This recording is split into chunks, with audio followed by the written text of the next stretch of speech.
Vamos a dar inicio al proceso de sustentación de la tesis. A los 23 días del mes de octubre del 2025, a las 16 horas, en acto público, se reúne el jurado de sustentación integrado por los siguientes profesores del Departamento Académico de Bibliotecología y Ciencias de la Información, de la Facultad de Letras y Ciencias Humanas y del Departamento Académico de Ciencias de la Computación de la Universidad Nacional Mayor de San Marcos. En calidad de presidente, mi persona, Elizabeth Guisaveria; en calidad de asesor, el doctor Martín Alonso Estrada Cuscano; en calidad de informante, la doctora Rosalía Quirós Papa de García; y también en calidad de informante, el profesor Augusto Cortés Vázquez. Con el fin de recibir la sustentación de tesis titulado Ciberseguridad Gubernamental, una revisión sistemática de la literatura científica, presentada por la bachiller Cristel Antoinette Navarrete Pérez. Cristel, dispones de 30 minutos para tu sustentación.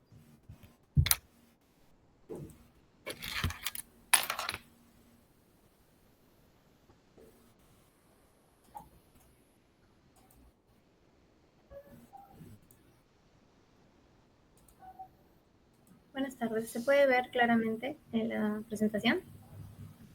Sí, sí. Así es. Buenas tardes con todos. Mi nombre es Cristel Navarrete Pérez. El día de hoy presentaré mi trabajo de investigación titulado Ciberseguridad Gubernamental, una revisión sistemática de la literatura científica. Esta investigación surge de la necesidad de analizar las experiencias documentadas sobre ciberseguridad en gobiernos a nivel internacional, un tema que ha cobrado especial relevancia en los últimos años debido a los constantes avances tecnológicos y las crecientes amenazas digitales. Y bueno, en cuanto a la descripción del problema, como primer punto es que a finales del siglo XX la guerra de información se ha consolidado como una nueva modalidad de enfrentamiento entre naciones. Ya no hablamos solo de conflictos armados tradicionales, sino de ataques que utilizan la información como arma estratégica para alcanzar los objetivos políticos y militares. En cuanto a la vulnerabilidad de los sistemas de información, no es algo nuevo. Desde la década de 1960, cuando el uso de Internet comenzó a expandirse, los gobiernos identificaron riesgos significativos. Un ejemplo fue con el Comando de Defensa Aérea de Estados Unidos, cuando alguien introdujo datos falsos en el sistema de alerta de misiles, generando una alarma de alrededor de 2.000 misiles provenientes de Moscú. En cuanto al riesgo nacional, en el ámbito gubernamental esta importancia se amplifica considerablemente. El Estado custodia información ciudadana, datos de servicios públicos esenciales y aspectos relacionados a la seguridad nacional. Y la vulnerabilidad de esta información podría derivar en una crisis de alcance nacional. Por eso es que la ciberseguridad gubernamental se constituye como el mecanismo fundamental para garantizar la protección en la era digital. Bueno, frente a esta problemática, se planteó como objetivo general el analizar las experiencias documentadas sobre ciberseguridad gubernamental a nivel internacional en el periodo 2010 al 2023. En base a eso, se establecieron 4 objetivos específicos. Primero, determinar las características de la literatura existente sobre ciberseguridad gubernamental. Segundo, analizar los conceptos sobre ciberseguridad y seguridad de la información. Tercero, es conocer las implicancias de la guerra de la información y la ciberdelincuencia. Y cuarto, es identificar los componentes mínimos que debe tener una política nacional en ciberseguridad. La importancia de esta investigación radica en que la ciberseguridad es un tema escasamente tratado en el Perú, pero de reconocida importancia a nivel internacional. Este estudio aspira a constituirse como un medio informativo para la toma de decisiones en materia de seguridad digital, aprendiendo de experiencias internacionales y también facilitando un desenvolvimiento gubernamental eficaz que beneficie a la ciudadanía.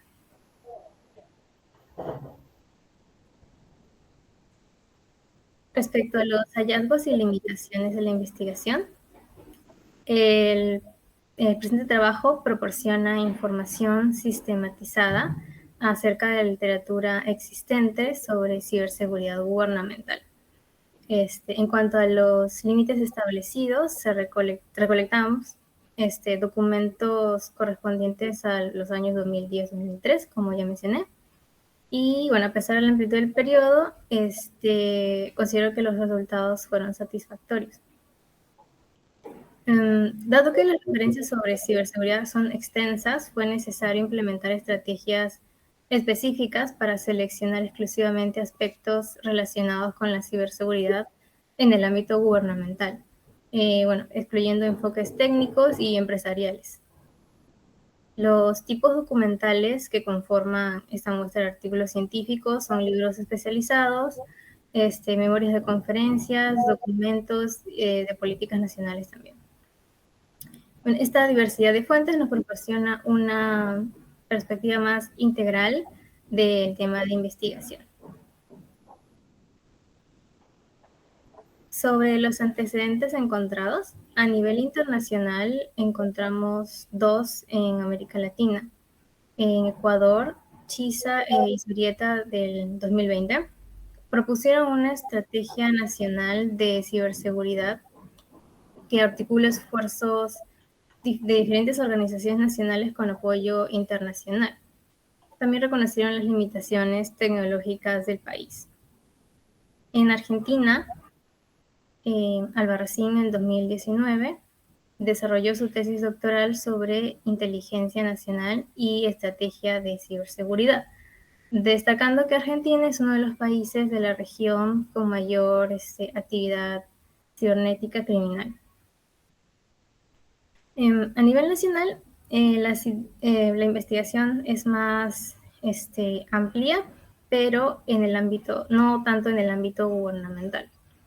Bermúdez en 2024 trabajó sobre la aplicación de estándares internacionales como el NIST y el ISO 27001 para proteger la información de las organizaciones. En Vilches 2022 realizó una revisión sistemática centrada en el robo de la información e identificó que Estados Unidos es el país que más produce sobre este tema. Castillo y otros en 2021 abordaron las amenazas no intencionales provenientes del personal interno en las instituciones públicas. Taipei en 2020 expone que las auditorías de seguridad de la información tienen una implicancia directa en la seguridad del sector público. Albines también en 2020 realizó una revisión sistemática de la literatura con el objetivo de analizar modelos de ciberseguridad aplicado al sector de salud pública. Chilcón en 2019 determinó que el cibercrimen afecta también significativamente la seguridad nacional del Perú.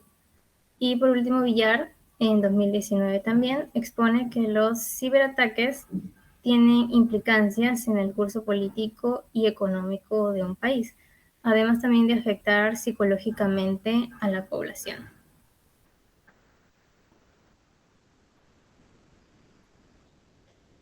Para desarrollar esta investigación se establecieron bases teóricas como es el concepto de ciberespacio, que acuñado por William Gibson en 1984, lo define como un espacio virtual donde ocurren relaciones entre personas, organizaciones y máquinas y que se ha convertido en el nuevo dominio de un conflicto más internacional.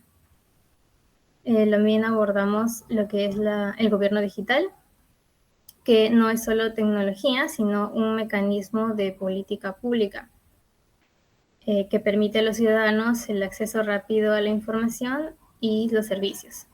Esto también requiere de dos elementos clave, que es la capacidad del Estado para involucrar a sus ciudadanos y facilitadores organizacionales, que son las estrategias, la gobernanza, la tecnología.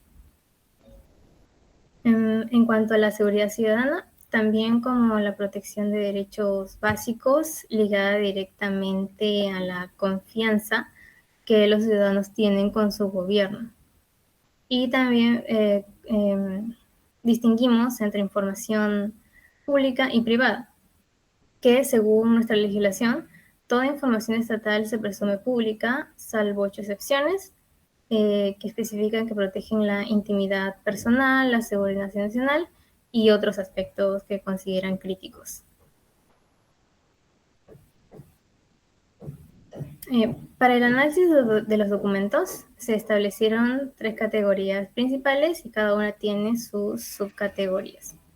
La primera categoría es ciberseguridad, que incluye 2 subcategorías, que es seguridad de la información, enfocada en la protección de datos públicos y privados, y guerra de la información, que es un nuevo tipo de conflicto digital entre estados. La segunda categoría son los delitos informáticos, con énfasis en el ciberterrorismo, que va más allá del simple delito porque busca generar caos social y tiene motivaciones más ideológicas.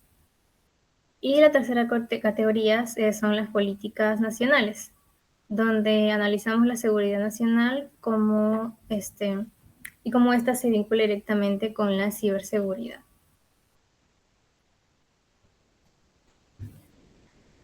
Respecto al diseño metodológico, se optó un enfoque cualitativo de tipo descriptivo, ya que se busca comprender perspectivas, interpretaciones y conceptos presentes en la literatura sin intervenir en el fenómeno estudiado.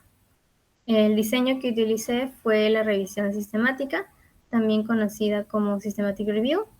Este método nos permite identificar y evaluar e interpretar toda la investigación relativa sobre ese tema de investigación. Las fuentes de información que se consultaron fueron 3 principalmente: Scopus y Web of Science, que son las bases de datos reconocidas en humanidades y ciencias sociales, y también Google Scholar, que me permitió recuperar literatura en español. En cuanto a los criterios de búsqueda, se establecieron 4. Deben ser solo de bases de datos o repositorios confiables. Documentos que estén dentro del campo de las humanidades y ciencias sociales. 3, que estén relacionados directamente con nuestras categorías de análisis. Y por último, que se encuentren dentro del periodo establecido, que es 2010-2023. También se utilizaron palabras clave. Estas son 9 términos de búsqueda, tanto en español como en inglés, incluyendo los operadores booleanos. Ejemplos son ciberseguridad nacional, National Cybersecurity, Cyberattacks, Information Warfare, entre otros. Y como instrumento de sistematización se desarrolló una matriz en Excel con 13 categorías de clasificación para cada documento. Esto permitió organizar y recuperar la información de manera más eficiente. Es así como se obtuvo una muestra total de 63 documentos. En cuanto a los resultados de la investigación, como se observa en el gráfico, el 71% de los documentos son artículos científicos. Esto es esperado porque el artículo es el tipo documental más usado para difusión de la investigación. Le siguen las conferencias con un 11% y los libros con 6%.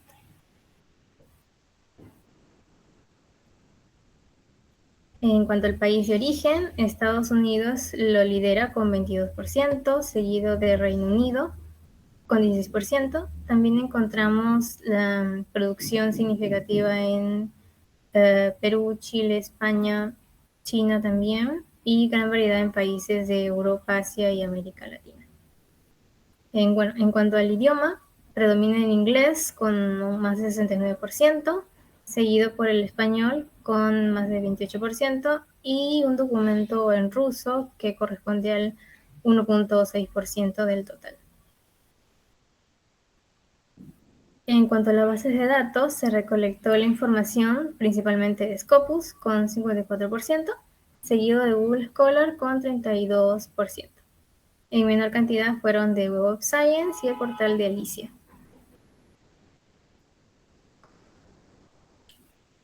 Bueno, por último, este gráfico nos muestra la evolución de las publicaciones a lo largo del tiempo. Hay un incremento desde el 2010 hasta el 2021 con disminuciones tanto en 2012 y 2019. Y los picos más altos ocurren en 2016, 2018 y también 2021. En el caso del 2021 puede deberse a dos factores. Primero, por la pandemia de COVID-19, que forzó la digitalización masiva de los servicios gubernamentales, exponiendo a su vez las vulnerabilidades de esta. Y bueno, como segundo motivo puede ser el conflicto que hubo o existe entre Rusia y Ucrania, que puso en evidencia la guerra cibernética como una herramienta geopolítica.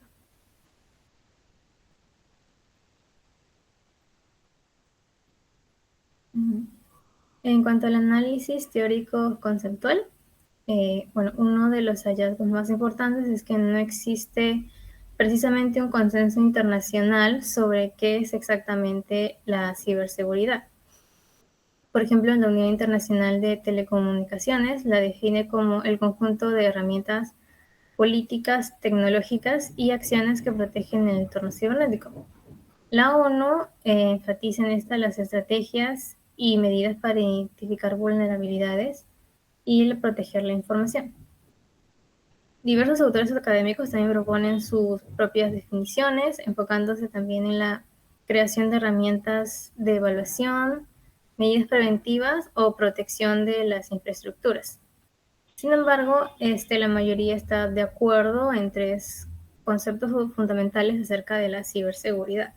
Uno es, bueno, la confidencialidad, que asegura que la información solo esté disponible para personas autorizadas. La integridad, que garantiza que la información sea precisa y confiable, o sea, sin alteraciones. La disponibilidad, que garantiza el acceso a la información cuando se necesite.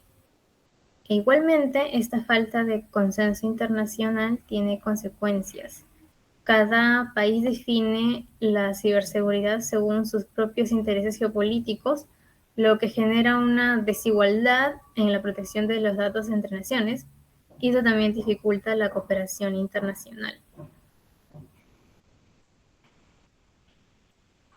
Bueno, definiendo lo que es la guerra de la información, se trata de un enfrentamiento que utiliza la información como arma para dañar sistemas y también afectar la opinión pública.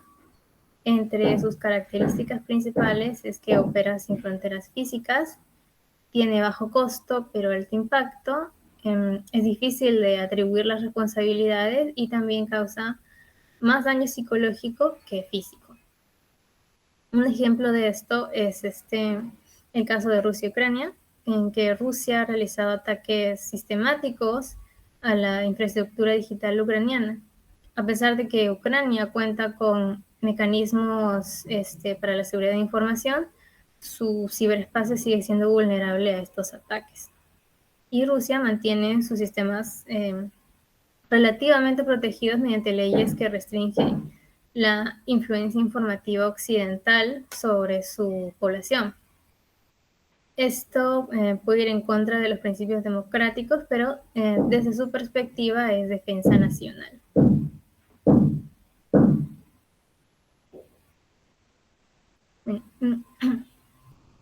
También es importante distinguir lo que es cibercrimen versus ciberterrorismo. El cibercrimen tiene motivaciones más económicas, busca la ganancia mediante el robo de información, la extorsión o fraude. Ejemplos de eso son el ransomware, el phishing y el fraude bancario. En cambio, el ciberterrorismo tiene motivaciones más ideológicas o políticas. Su objetivo es generar más caos social y miedo colectivo. Incluye sabotaje a infraestructuras críticas y ataques a servicios básicos. En estos casos, el impacto económico es significativo, pero el impacto psicológico es igual o más preocupante. El ciberterrorismo incrementa la ansiedad e inseguridad ciudadana y también puede llevar a que las personas acepten restricciones a sus libertades civiles a cambio de su propia seguridad. En cuanto a lo que se encontró sobre componentes de una política nacional de ciberseguridad, se encontraron 5 pilares fundamentales. El primero es que este debe ser un marco legal y normativo claro, las leyes, las regulaciones y los estándares que definen responsabilidades, derechos y obligaciones. Como segundo es la institucionalidad, es decir, las entidades especializadas con autoridad y recursos suficientes. Tercero es la capacitación y cultura de ciberseguridad. Eso significa la educación desde el nivel básico y la concientización ciudadana constante.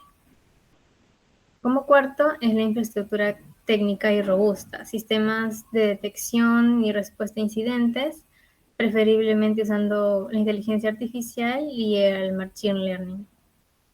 Y como quinto, debe tener cooperación internacional. El ciberespacio no tiene fronteras, por lo tanto, la cooperación debe incluir intercambio de información y tratados bilaterales o multilaterales.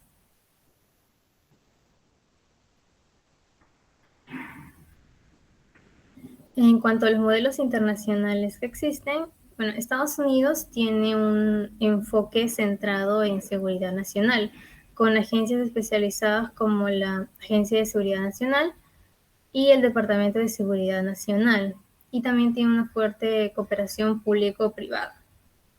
En caso del Reino Unido, a través de su Centro Nacional de Seguridad Cibernética, pone énfasis en crear una ciudadanía activa e información a través de su Ciberestrategia Nacional del 2022. China adopta un control estatal más dominante. Su Cyberspace Administration ejerce censura y también promueve el concepto de soberanía digital, lo cual es bastante controversial a nivel internacional.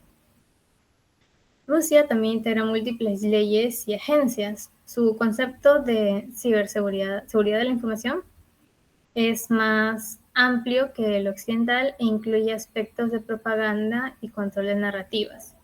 Tiene su Servicio Federal de Control Técnico y de Exportaciones, que vela por la seguridad de la información rusa, y también están las entidades de Servicio Federal de Seguridad y su Ministerio de Defensa.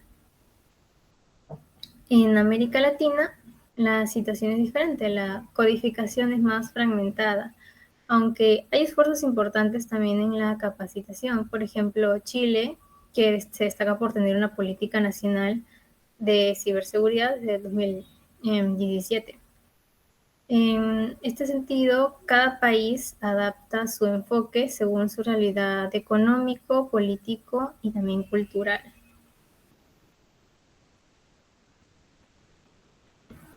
Después de analizar toda la información, se podrían responder nuestros 4 objetivos. Primero, sobre las características de la literatura, confirmamos que la ciberseguridad gubernamental es un tema de preocupación global. El predominio de artículos y conferencias, también la diversidad de países productores y el crecimiento sostenido de las publicaciones nos indica que es un tema de trascendencia internacional. Como segundo objetivo, respecto a la conceptualización, la falta de consenso internacional sobre qué es la ciberseguridad genera desigualdades en la protección también. Las definiciones cambian según las amenazas percibidas y los intereses geopolíticos de cada país. Como tercero, sobre las implicancias de la guerra de la información en la actualidad, los países con alto poder político utilizan la ciberseguridad como herramienta de desestabilización, mientras que países con menor conflicto se enfocan más en la prevención y en la concientización ciudadana. Por último, sobre los componentes de las políticas nacionales, identificamos que una política efectiva debe balancearse en 3 elementos: la seguridad del Estado, la seguridad de los ciudadanos y el respeto a la privacidad. En el caso de Perú tenemos avances también con la creación del Centro Nacional de Seguridad Digital y la Estrategia Nacional de Seguridad y Confianza Digital. Como conclusiones principales se obtuvieron 4. La primera conclusión es que la ciberseguridad gubernamental es un tema universal que trasciende fronteras. La colaboración internacional es necesaria porque las amenazas cibernéticas no respetan estos límites geográficos. Como segunda conclusión, la ciberseguridad es un concepto dinámico y multifacético. La falta de una definición única genera también desigualdades en la protección de datos entre estados. Se requiere también un enfoque proactivo que incluya tecnologías como la inteligencia artificial y el machine learning. Como tercera conclusión, la ciberseguridad se ha convertido en una prioridad geopolítica. Es utilizada como herramienta de poder entre naciones y los estados que carecen de políticas sólidas son altamente vulnerables. Por último, una política nacional efectiva debe ser integral. Debe balancear la seguridad del Estado, la seguridad de los ciudadanos y el respeto a la privacidad. En el caso peruano, el Centro Nacional de Seguridad Digital y la Estrategia Nacional son pasos importantes, pero igualmente requieren de evaluación y actualización constante. Por último, se produjeron 5 recomendaciones. La primera es invertir en ciberseguridad. La protección de los datos es sensible, la protección de los ataques y la mejora de confianza pública justifican esta inversión. Segundo, es actualizar constantemente las políticas de ciberseguridad. La tecnología evoluciona rápidamente y nuestras políticas tampoco pueden quedarse atrás. Se necesitan equipos de expertos que supervisan regularmente estas entidades públicas y también que puedan participar en foros internacionales relacionados a la ciberseguridad. Como tercera recomendación, implementaron un macropolíticas integrales que abarquen todos los sectores del Estado. La coordinación interinstitucional es fundamental también. Se sugiere también la creación de un comité interinstitucional de ciberseguridad. Como cuarto, fomentar la colaboración público-privada. El sector privado tiene conocimientos y también recursos valiosos. Se puede desarrollar políticas de proyectos de investigación conjuntos, realizando simulacros de ataques, intercambio de conocimientos y así también se podría ver la reducción de costos. Y como quinta y última recomendación, antes de querer implementar un gobierno digital completo, se debe reducir la brecha digital que aún existe en el Perú. Necesitamos que todos los ciudadanos tengan acceso a las TIC y que también reciban una alfabetización digital sobre los beneficios y riesgos. Solo así se podría construir una confianza digital verdadera. Gracias. Bien, Cristel, has cumplido con el tiempo. Ahora ¿puedes dejar de compartir? Sí, un momento. Gracias. Ahora vamos a pasar a la ronda de preguntas. Y para ello voy a pedir a su informante, a la doctora Rosalía Quirós, para que pueda realizar las preguntas que crea conveniente. Bien, gracias, Presidenta. Cristel, hay algunos aspectos que lamentablemente no he podido captarte bien por la falta de, no sé, de oralidad en tu exposición. Yo te pediría que las respuestas la formules con mayor claridad, tal vez, para que todos podamos entenderte mejor. Es una recomendación. La primera pregunta. Todos sabemos que en el Perú ya se ha venido implementando el gobierno digital desde hace bastante tiempo.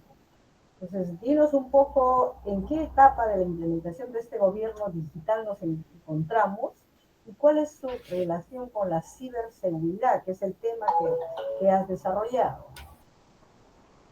Bueno, actualmente el tema de investigación en la investigación no se vio en qué etapa del gobierno digital se encuentra actualmente el país, pero su relación con la ciberseguridad sí podría ser, bueno, en nuestro caso, la capacitación y concientización ciudadana en primer lugar. Como expliqué, ese sería el primer paso, en nuestro caso, que no tenemos una gran poder, digamos, en el tema de seguridad digital. Mucha de nuestra población sigue sin acceso a las tecnologías de la información y considero que para poder implementar este gobierno digital, a pesar de que ya se sigue implementando, debería cortarse primero esa brecha. ¿Y existe alguna política nacional de ciberseguridad en el país? Actualmente, como expliqué, hay una estrategia nacional en ciberseguridad, no precisamente una política. Y respecto al punto que has desarrollado sobre la guerra de la información, nos has presentado una serie de características bastante importantes, un resumen al respecto, y puesto que estamos todos afectados por esta guerra, no solamente de la información, sino también todos los problemas que está presentando, los fenómenos de la desinformación a su vez, explícanos un poquito las características que tú has formulado sobre esta guerra de la información que estamos afrontando a nivel global, ¿no?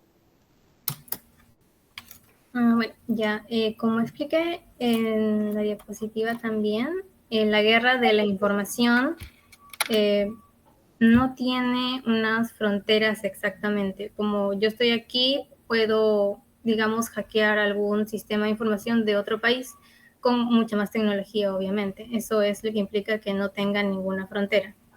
En relación a que tiene bajo costo pero alto impacto, es que yo puedo desde una computadora, como dije, hackear el sistema de otro país y el sistema puede ser el de la electricidad tal vez o el del internet, entonces afecta más ampliamente al estado del que estoy atacando.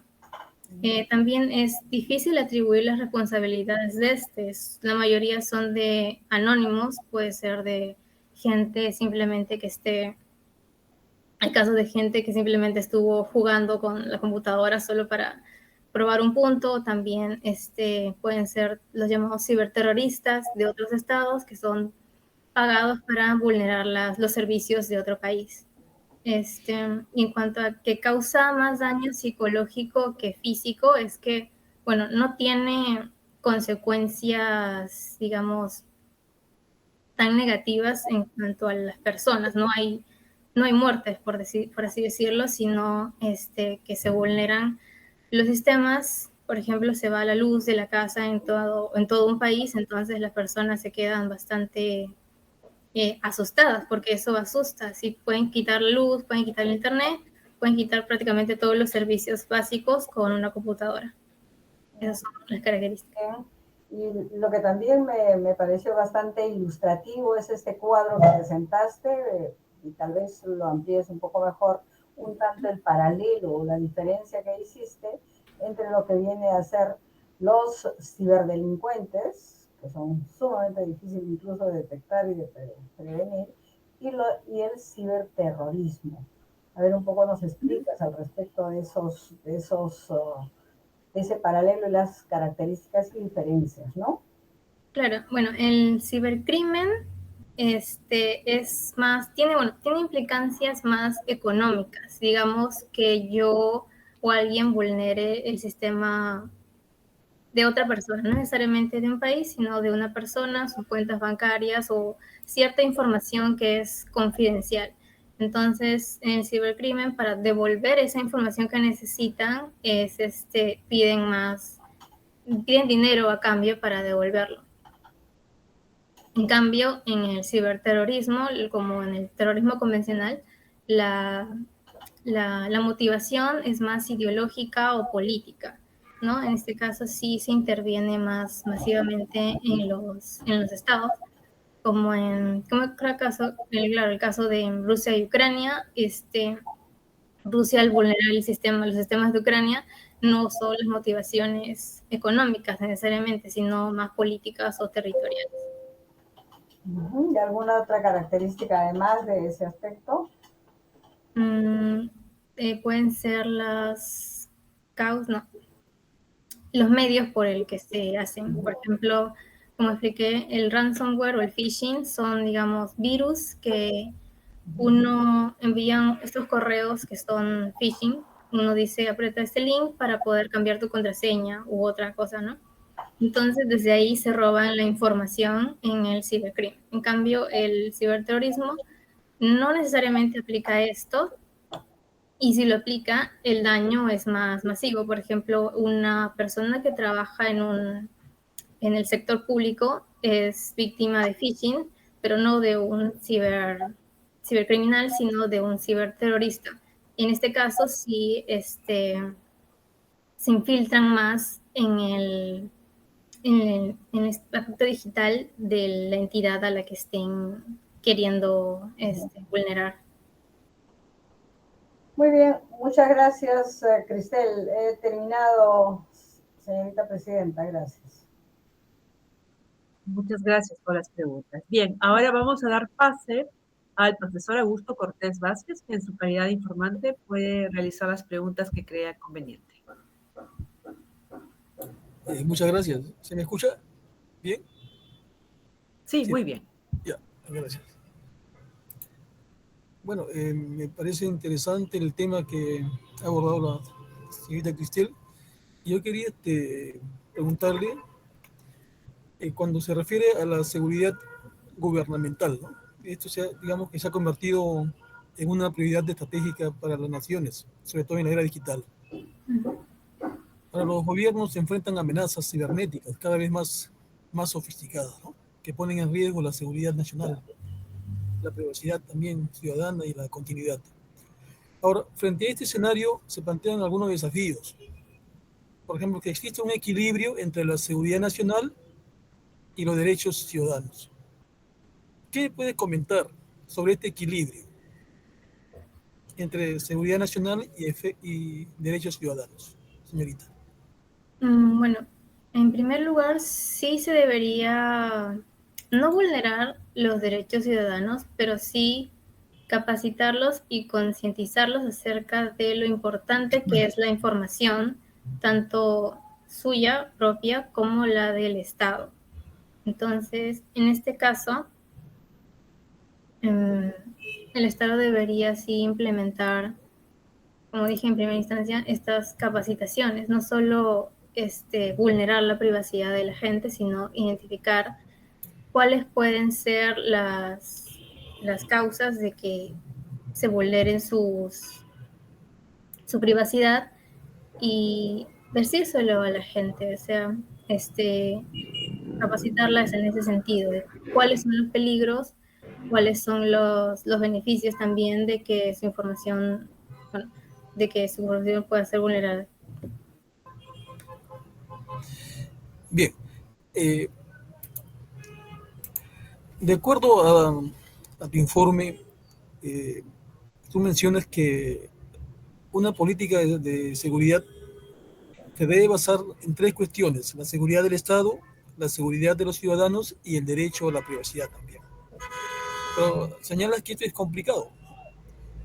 De acuerdo a tu investigación, ¿qué principios fundamentales deben considerarse para mantener ese equilibrio entre estas tres cuestiones: la seguridad del Estado, la seguridad de los ciudadanos y el derecho a la privacidad?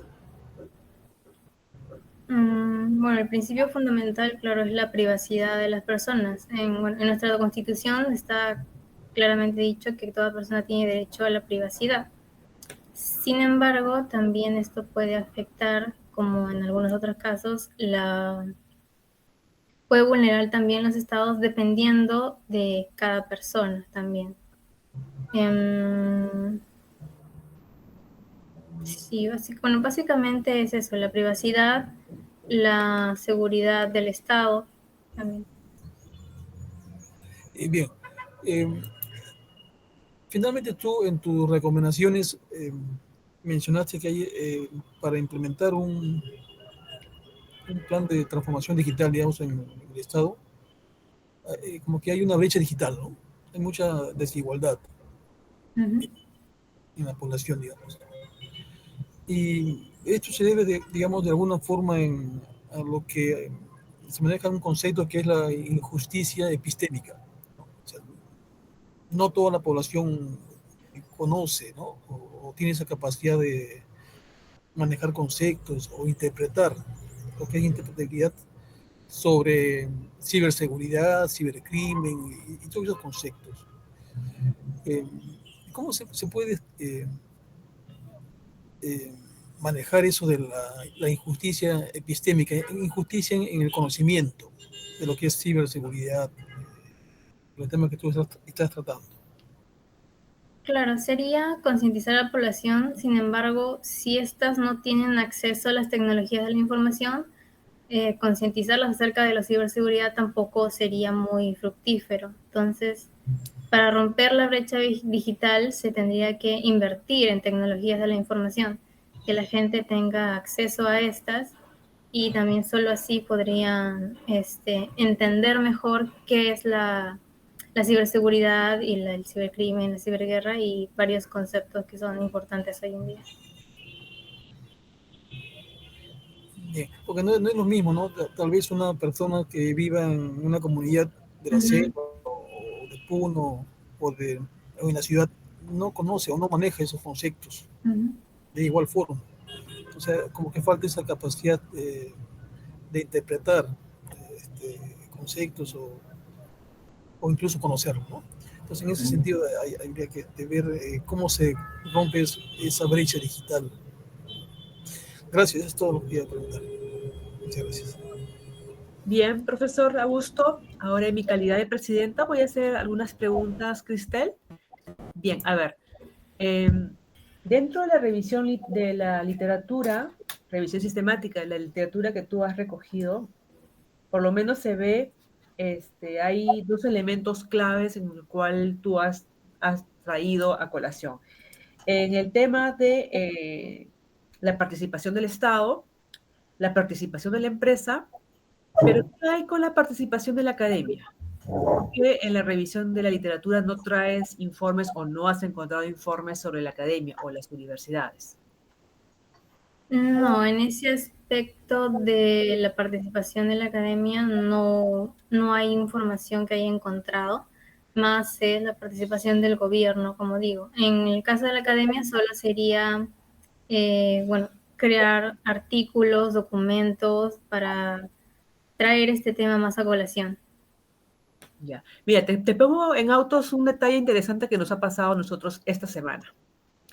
Ha habido una filtración de datos, nuestros datos, ¿no? De todos los profesores han hackeado realmente la cuenta de recursos humanos de la universidad y nuestra información como docentes hemos sido vulnerados. Entonces, y yo digo acá, y te lanzo a ti la pregunta, ¿no? En tanto tú conoces y manejas ahora el tema ya teórico, ¿no? Tú estás ahora en la capacidad teórica, ¿no? De poder implementar algunas políticas, ¿no? O algunas estrategias, a ver si lo reducimos esto, a nivel de la academia. Que en ese caso que nosotros hemos tenido, es un caso real, ¿qué medidas tomarías tú para tener prevención y cuidado? Porque ahora probablemente nuestros datos se van a vender abiertamente en Wilson, ¿no? O en cualquier en cualquier otro lugar que vamos a estar expuestos. Entonces, ¿qué medida tú aplicarías ahora en este caso que te cuento que nos ha ocurrido?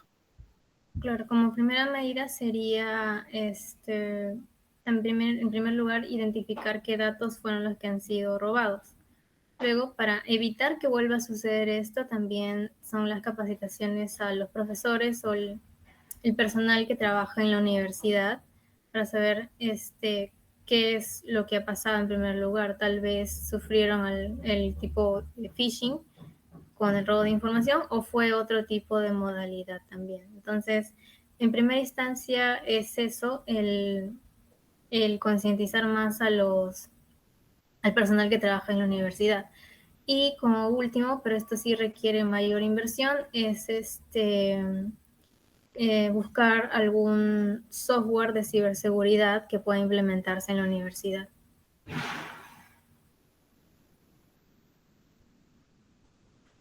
¿Sí? Otra pregunta, como para redondear la idea que inicialmente te hice, ¿no? Sobre la triple hélice que generalmente se ha venido trabajando entre empresa, Estado y academia. Si bien es cierto, tú nos mencionas que no has encontrado literatura referido a la academia, a la participación de la academia, ¿qué recomendarías tú? ¿No? ¿Qué debemos hacer? Es decir, a ver, ¿qué tiene que hacer la universidad? ¿Qué tiene que hacer la escuela, nuestra escuela, para abordar esos temas? Con los fines precisamente de reducir esas brechas digitales, ¿no? Con los fines de poder educar o alfabetizar, ¿no? a la ciudadanía, o por lo menos dentro de nuestro campo de acción. ¿Qué recomendarías tú? Bueno, en nuestro caso, como la escuela, es investigar, hacer investigaciones, artículos o tesis como la que yo he hecho, para saber a mejor detalle cuál es el problema. En mi caso es una investigación más teórica. En siguiente trabajo de investigación quizás pueda hacer un análisis más cuantitativo, viendo experiencias de empresas o del mismo sistema, nuestro sistema de Estado, para ver si en algún momento ha sido vulnerado y ver qué otras recomendaciones se pueden implementar. Bien, esa es toda mi participación. Ahora cedo la palabra a su asesor, el doctor Martín Alonso Estrada, para que pueda dar algunas aclaraciones o indicar alguna precisión que crea conveniente.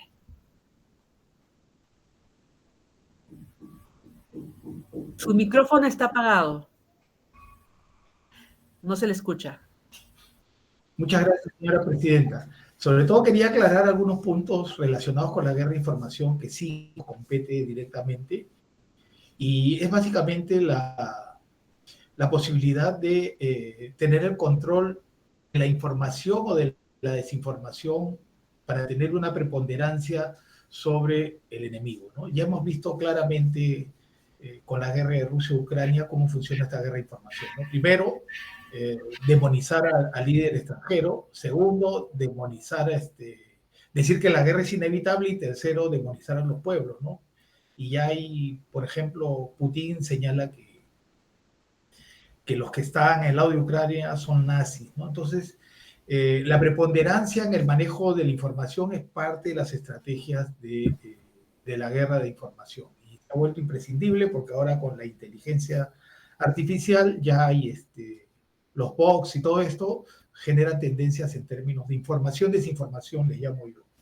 Y sí, no hay una política, hay proyectos de ley con relación a ciberseguridad, pero todavía hay un problema en el país, que se cree que toda política de ciberseguridad debe estar en manos de los militares, ¿no? Yo creo que la sociedad civil se debería incorporar, porque los problemas de ciberseguridad no son solo de estrategia militar, sino de cuestiones financieras, de datos personales y todo esto, ¿no? Y finalmente creo que las políticas de ciberseguridad deben tener un equilibrio en el que los derechos humanos sean preponderantes, ¿no? Hay polémicas todavía complejas con respecto, por ejemplo, a los videos de vigilancia, las cámaras de vigilancia, y todavía hay una discusión ahí grave para decir a quién le pertenece la información, cuánto tiempo pueden utilizar nuestra información, porque uno es captado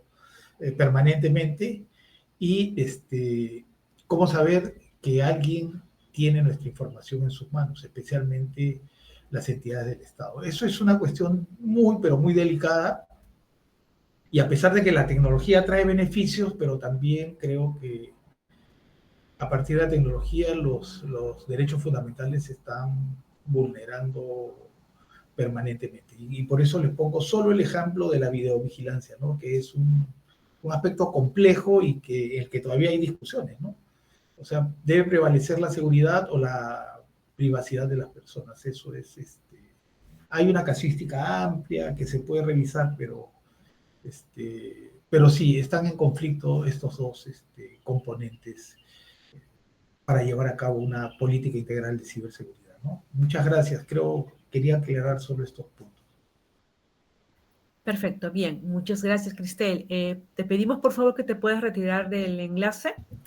Luego tu asesor te va a estar llamando para que te reincorpores. Vamos a entrar a la fase de Gracias. deliberación. Gracias.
Listo, Rodrigo, tú nos dices, ¿eh?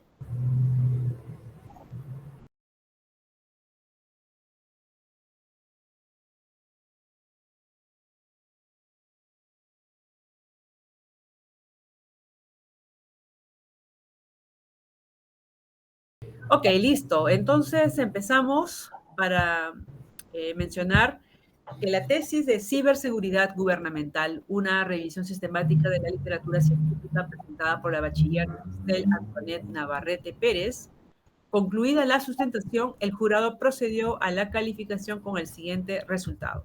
Aprobado con mención honrosa en números 17. Cristel, queremos saludarte y felicitarte por la sustentación de tu tesis. Felicitaciones, Cristel. Muy bien. Muy bien, Cristel, felicitaciones. Si no te demores en tu titulación, por favor. Sí, por favor. Con Sí, todos tus trámites hay que administrativos. hacer los trámites más. Sí. Perfecto, listo. ¿Nos comentan, por favor?